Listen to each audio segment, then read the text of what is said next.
Good afternoon, everybody. Now, I understand there are some political contests going on tonight, but I thought I'd start the day off by taking a few questions, which I'm sure will not be political in nature. Thank you, Mr. President, and let me first apologize for the discrepancy in sound and lighting, even though we're in the same room. Let me further thank you for your time. I know it's not easy to make room in your schedule. You know, none of this stuff is easy, and it never has been. All right, I'll get started then. There have been talks that Prime Minister Netanyahu of Israel has been in talks with Alex Katz about playing exclusively for the Israeli squad due to concerns about Katz's security here in the States. Did you speak to Prime Minister Netanyahu about this? I'm not going to go into the details of my conversation with Prime Minister Netanyahu, but what I said publicly doesn't differ greatly from what I said privately. Israel is a sovereign nation that has to make its own decisions about how best to preserve its security. And as I said over the last several days, I am deeply mindful of the historical precedents that weigh on any Prime Minister of Israel. All right, switching gears then. The wiffle ball fan base has been clamoring for the announcement about the rosters for this year's series. Have you been working on the rosters, and when can we expect the announcement? This notion that somehow we have a choice to make in the next week or 2 weeks or month or 2 months is not borne out by the facts.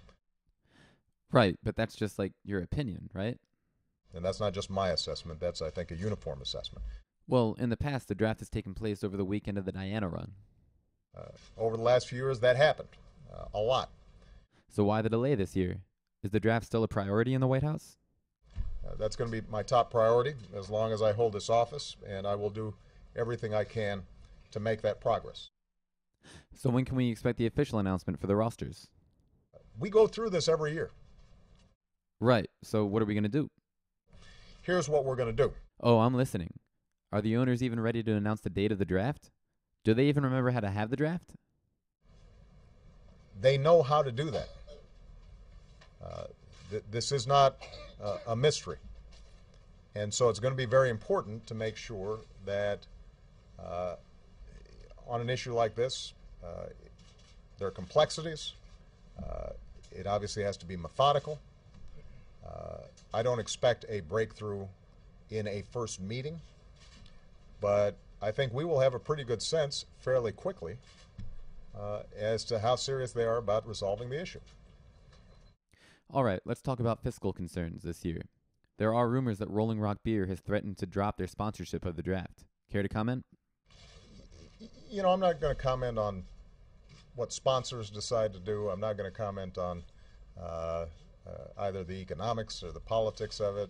Well, what can you comment on? What I can comment on is the fact that all decent folks can agree that the remarks that were made don't have any place in the public discourse. You must mean the comments between Mr. Cream and Ved Singh. Do you think there's time to resolve the family feud, or is the series threatened this year?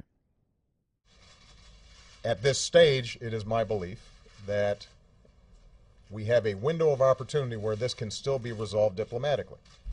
Well, that's a relief. Thank you, guys. Oh, can I just make one other comment? Is it about wiffle ball? Then no, I'm all set. Thank you, Mr. President, for your time.